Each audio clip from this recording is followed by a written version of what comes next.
Hello, I'm Chris Barrow with the BBC News. President Biden has unveiled his budget proposal for next year, calling for just over $6 trillion worth of spending for the post-pandemic nation. Mr. Biden promised money especially for infrastructure, education, social services and defence, saying America's economy must be reimagined and rebuilt and Chinese competition fended off. Here's our North America correspondent, David Willis.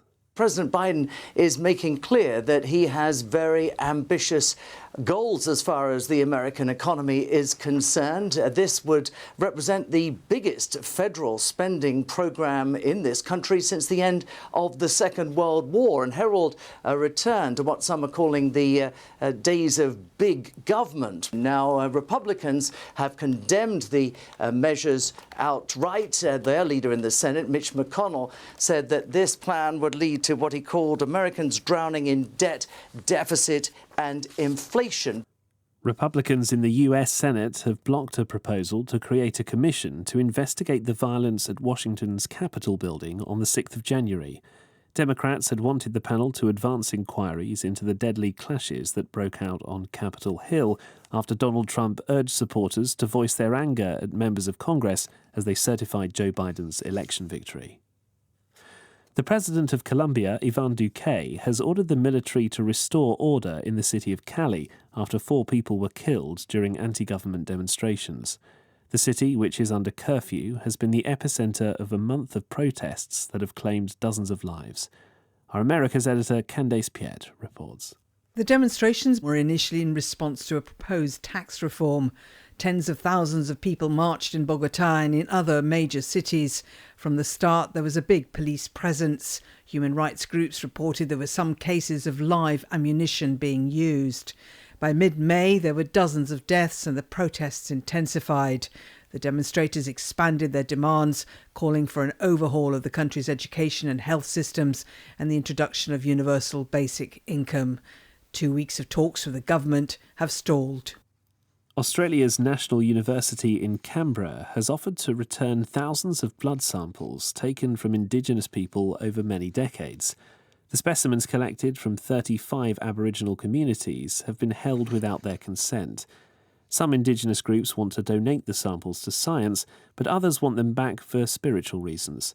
Adja Hermes works at the university. We understand as a people that we need research to have better understanding about diseases and illnesses. What Indigenous people are sort of hesitant about is researchers coming into communities and taking samples and forgetting about them. This is the World News from the BBC. The White House has announced further sanctions against Belarus after last Sunday's forced diversion of a commercial European flight to Minsk. In a statement, the US Press Secretary Jen Psaki said the incident, which resulted in an opposition journalist and his girlfriend being detained, was a direct affront to international norms. She said US intended to reimpose full blocking sanctions against 9 Belarusian state-owned enterprises.